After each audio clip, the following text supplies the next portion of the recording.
and Goblin Reddit. Today's story is... My sister-in-law went to prison because of me 5 years ago. When she got out, she began methodically destroying my life and marriage until I decided to set an unforgivable trap for her. Lately, everything in my life seems to be going downhill. One problem follows another, as if I were caught up in a series of unfortunate incidents. I think I know who is causing all this, although I am not absolutely certain, and that is why I am sharing my story here. Several years ago, a woman was imprisoned for the crime she committed. None of what happened was my direct responsibility, but I was the main reason she was discovered and had to serve her sentence. Given the current situation, I have reason to believe that this ghost from my past has returned to haunt me. My name is Alex, I'm 35 years old, and the person I suspect is my ex-sister-in-law, Jay Lee. I say ex because the family excluded her after what happened. I am happily married to Air, Jay Lee's older brother, and my life was quite pleasant. At least it was until a few weeks ago when this whole situation began. Let's go back in time. It was a completely normal day when I went to work. There I discovered that I was receiving negative feedback from customers, something that had not happened in a long time. I thought that maybe some dissatisfied customer wanted to ruin my day, so I decided not to worry about it. However, a few days later, I received many more negative reviews, which was absurd because I have hardly any direct contact with customers, which made all this practically impossible. My boss called me into his office to ask me what was going on, but I had no answer. Luckily, my boss is an understanding person, and we've been working together for years, so he trusted me. He assured me not to worry, although he warned me that it seemed like someone was trying to damage my reputation. This surprised me a lot because I didn't feel like I had offended anyone. Of course, at the time I didn't connect this with my former sister-in-law. I had already forgotten about her and hardly thought about her after all this time. A few days later, someone broke into my car. The strangest thing was that they didn't steal anything, they just caused considerable damage to the vehicle and completely deflated the tires. I found it very unusual because I had never heard of anything like it in our area. The negative reviews kept coming, and I had to give up any customer service-related tasks. I couldn't understand what was going on, and yesterday couldn't either. It was getting worse every day. And then I was banned from my favorite cafe. The reason? None apparent. One night, I was home alone, stressed out, trying to forget all these problems and focus on something positive. And do you know what happened? A group of policemen broke into my house, knocking down the door and pointing their guns at me. I had never felt so afraid in my life. After a quick search of the house, they calmed me down, explaining that they had received an anonymous tip that turned out to be false. When Air returned home and saw what had happened, he was furious. He lodged a formal complaint against all those involved. This happened a week ago, and that's when I started thinking about Jai Lai. I made some calls and found out that she had been released from prison. In fact, she had been out for over a month. She could definitely be behind all this. She could even be planning something worse. But I have no concrete proof that it's her. Now I will tell you what happened years ago, what ended with her in prison, and my connection to that matter. Several years ago, when Yesterday and I were beginning our relationship, I met Jai Lai for the first time. We had been dating for a year when he invited his sister to join us. I was excited to meet someone from his family because I was convinced that he was the right person for me, but I also feared his family's reaction to me. I am white, while my husband is black. Although this was never a problem for us, I was aware that his family might have reservations about it. Yesterday, he had told me that no one in his family had ever had white wives or even had long-term serious relationships with white women, so you can understand why I was nervous. With Jai Lai, the situation got worse because he acted out exactly what I had feared. From the moment we met, he made no secret of his dislike for me. The fact that he didn't even try to get to know me clearly reveals the prejudices with which he was judging me. However, for the sake of our relationship, I kept trying. I knew that Yesterday and I had a future together, and I was willing to fight for it. I have never cared about the color of my skin or anyone else's, and I was not going to give up this relationship just because others did not like the way I looked. But no matter how hard I tried, I could never get Jai Lai to accept me. For some reason, she was convinced that my relationship with her brother would be detrimental to him. Curiously, she only showed this hatred towards me, never towards Air. In front of him, She treated me normally, but as soon as he walked away, she showed her intolerant side to me. Fortunately, when I met the rest of his family, they turned out to be different and more open than Jai. Even so, she did everything she could to prevent our marriage. I'm not going to list everything she did because it would take too long, but she tried on several occasions to create problems between Air and me. Luckily, none of her strategies worked, and all I received was love from his family and from him. We got married and moved quite close to my in-laws' house. Jai lived with her parents, and, even after my marriage, she continued to try to discredit me in front of them. Most of the time I simply ignored her because I was already tired of her games. But Jai didn't give up, and then she tried something that went terribly wrong. One day, my mother-in-law's valuable jewelry mysteriously disappeared, and coincidentally, I had been at her house several times that day. Since everyone else, except me, was direct family, suspicions fell on me. It's not that they openly accused me from the beginning, but they began to think that there was no one else who could be responsible. Yesterday was the only one completely convinced of my innocence. Several members of the family even asked me to simply tell them where I had hidden the jewelry, promising me that there would be no consequences.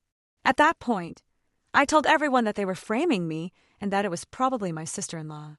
But nobody believed me. Even my in-laws began to doubt me. So I had no choice but to prove my innocence. I won't go into a lot of detail, but I confronted Jai and through trickery, I got her to confess. Of course, I recorded the whole conversation.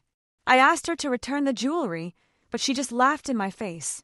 When I confronted her with the evidence, she completely lost control. In fact, she physically assaulted me, causing injuries that required 2 days of hospitalization. She was arrested, charged with assault and robbery, and sentenced to more than 5 years in prison. She has now been released, and I believe she is seeking revenge. I don't think my suspicions are wrong. I don't like to make unfounded accusations, but in the case of my former sister-in-law, I have too many reasons to believe that she is the one behind all this. Update 1. I'm not sure if you remember me, but about a week ago I posted about how someone was trying to ruin my life. I suspected, with a fair degree of certainty, that it was my ex-sister-in-law, whom I sent to prison almost 5 years ago. To fully understand the context, please review the original post. To those who remember me and actually offered me advice, I want to express my gratitude. It doesn't matter if they were helpful or not. I am very grateful that so many people tried to help me. Events have happened this week that I want to share here because it is a good place to talk about these issues anonymously. For the people in the comments who are angry with me for suspecting my sister-in-law, I don't understand what they expected. I was literally the main reason, albeit indirectly, that Haley spent so many years in prison. I think it's reasonable to assume that she would be quite resentful of me and would want revenge. Plus, there's the fact that all these problems started to occur to me just a few weeks after her release. It was definitely not something I could just ignore.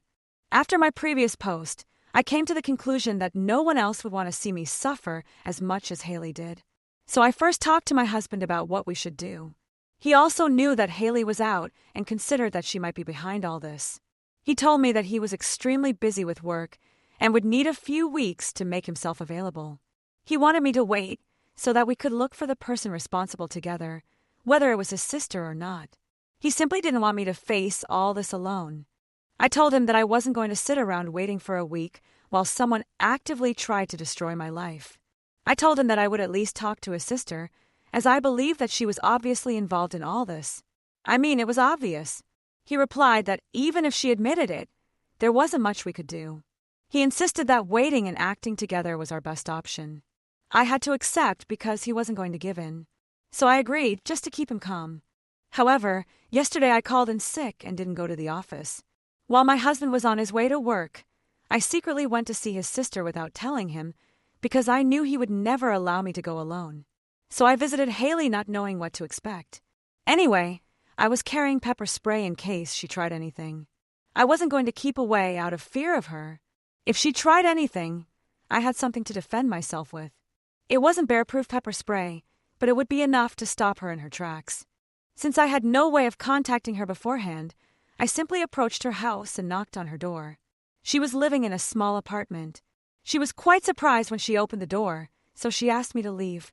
I told her I needed to talk to her. She replied that if I was there to reconcile, I could forget about it. I replied, why would I try to make peace with someone who is still trying to ruin me? She seemed confused, very confused. Then she asked me what the hell I was talking about. I told her to stop pretending innocence, that I knew she had probably planned everything while she was in prison and started executing it as soon as she got out. She just smiled. Later, she admitted that yes, she had initially planned what she wanted to do to me. She had been planning it for about a year. But after that, all she could think about was getting out of prison. She described how horrible that place was for her. And although she still hated me, she assured me that she had no desire to take revenge on me. However, in the middle of our conversation, she did something strange. She asked me to wait inside for a moment and then made a 2-minute phone call. I couldn't hear who she was talking to or what the subject was, but it was strange that she couldn't wait. When I asked her about it, she replied that she didn't have to explain herself to me. She assured me that she had neither the time nor the energy to think about me or about revenge, that she already had enough problems looking for work and begging her family for forgiveness. She said she had made mistakes and paid for them. Now, she just wanted to live a peaceful and happy life, especially a life where she never, ever had to see me again. I can't deny that this arrangement suits me too, although the whole situation with her seemed suspicious. I knew there was a possibility that she would deny everything. I wasn't going to fall for the same trick twice. But I needed to see her face to face when I mentioned my suspicions to her. I'm not absolutely certain, but I still think it's her. I'll just have to find a better way to get my answers. Update 2. More than 2 weeks have passed, and the situation is not improving. In fact, that's an understatement. Things are getting worse. Let me tell you what happened. A few weeks ago, I explained how I confronted Lee and came to the conclusion that it wasn't her.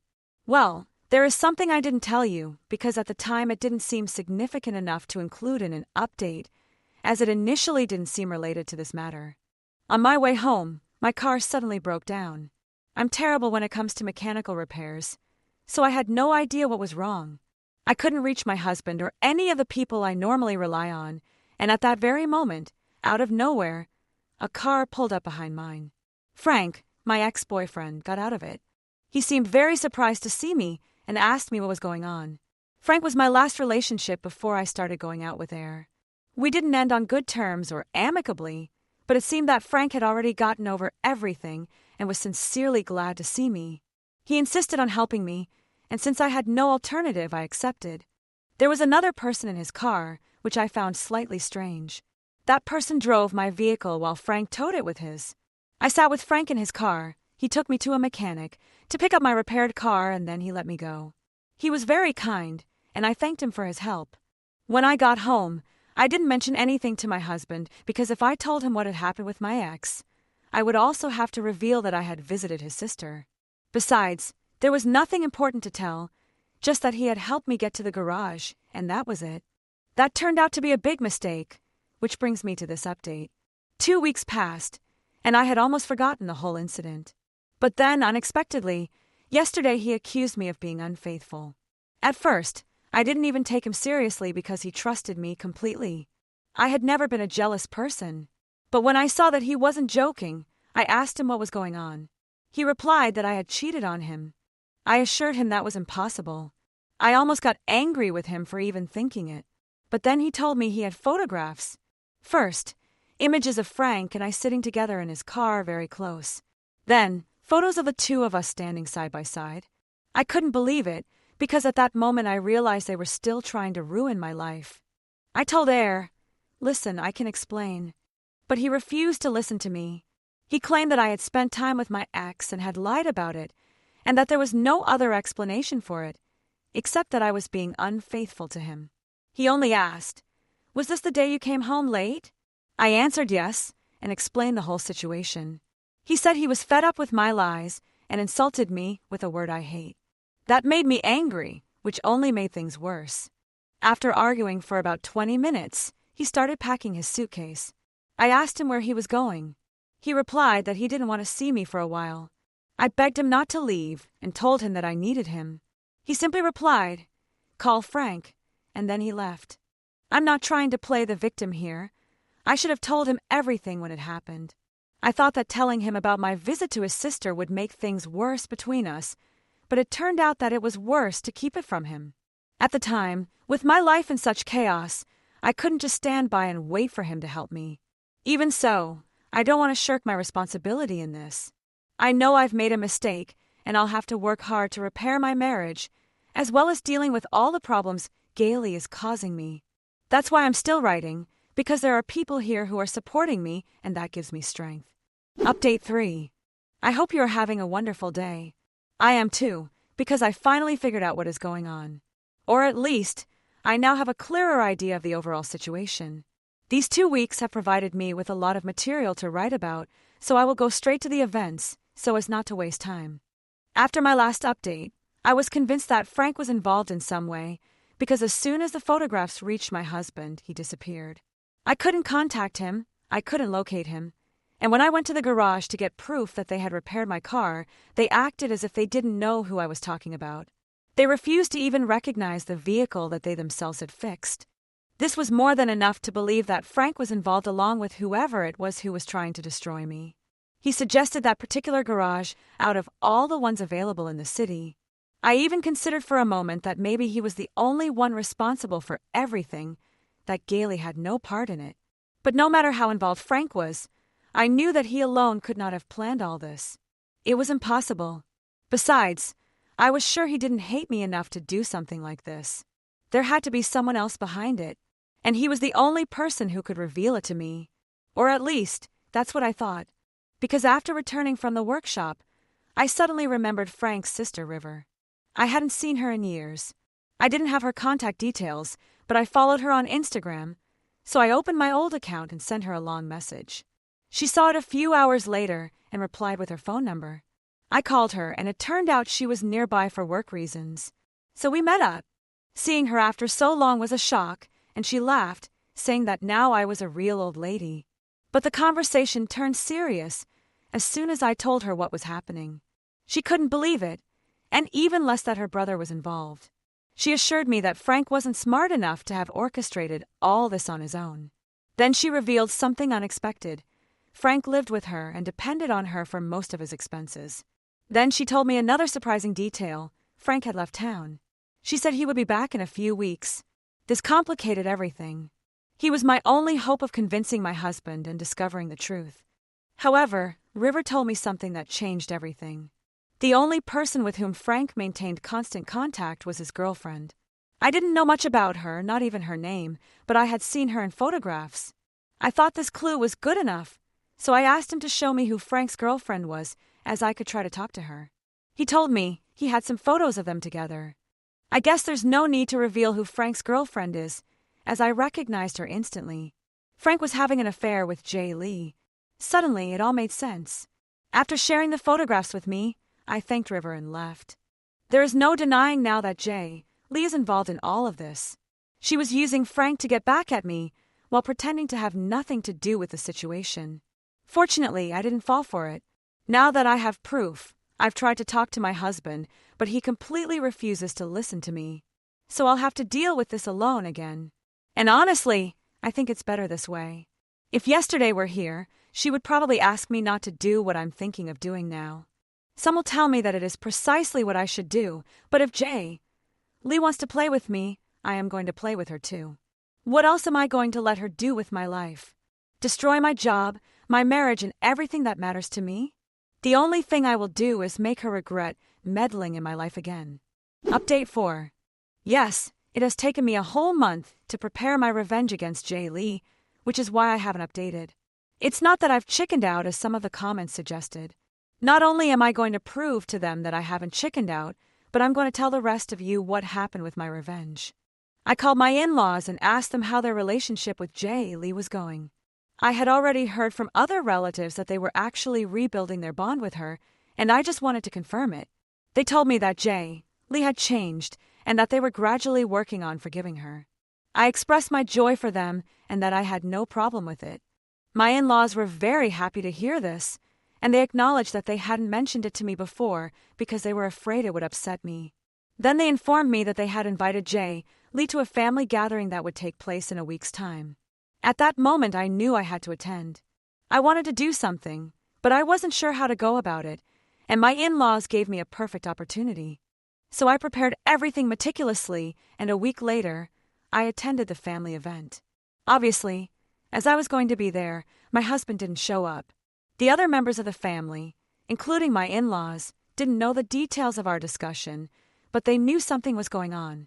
Yesterday, I hadn't told anyone that I thought he had cheated on me, and honestly, I knew that he wasn't even completely convinced himself.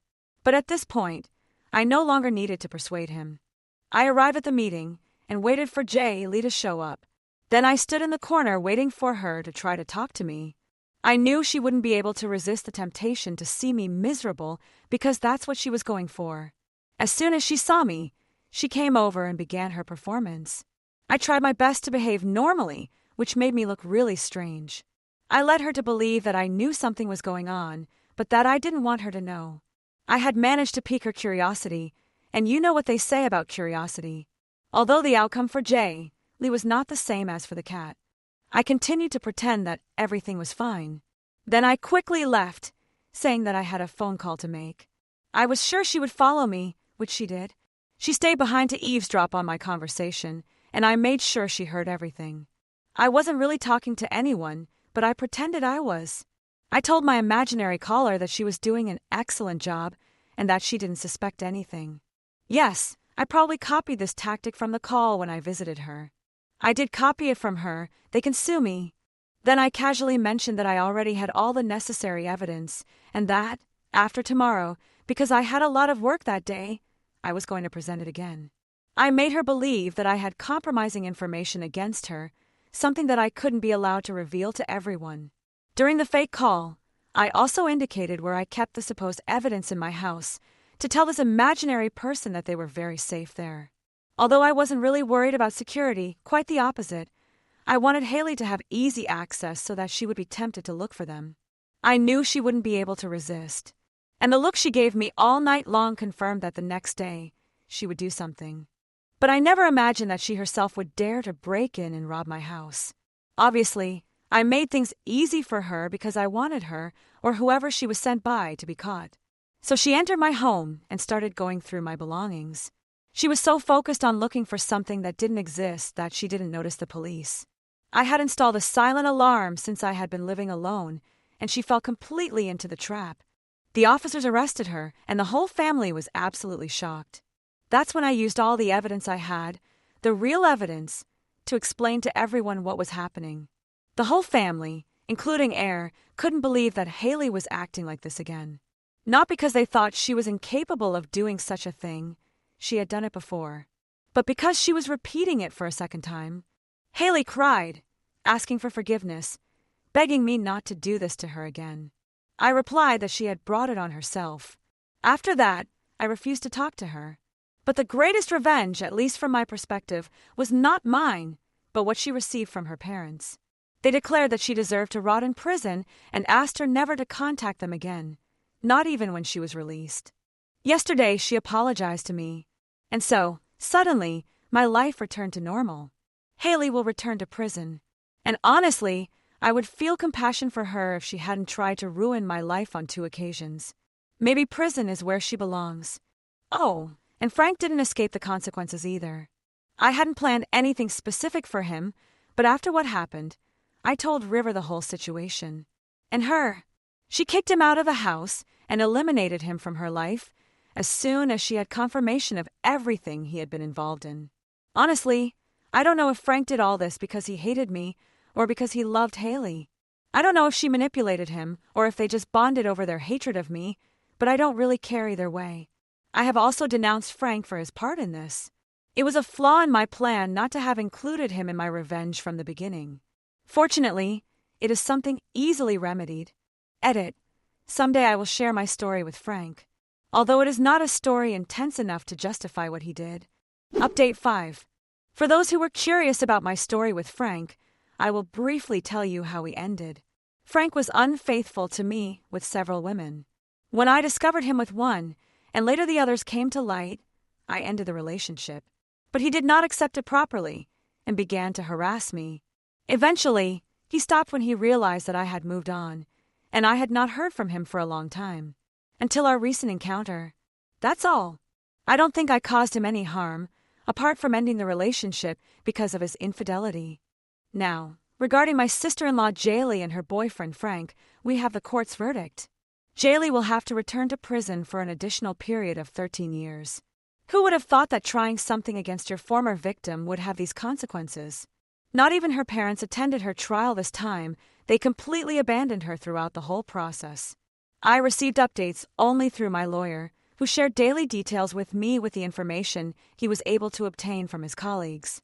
Jaylee experienced several episodes of anger and anxiety during the trial, unable to bear the thought of having to return to prison, but I never felt sorry for her. Frank was also found guilty of collaborating with her. The prosecution requested a search of Jaylee's phone records, and it was proven that on the day I had problems with my car, she contacted Frank, and it was no coincidence that my vehicle broke down. Yes, tampering with someone else's car, which could have caused an accident, is also a serious crime punishable by years of imprisonment. Who would have imagined it?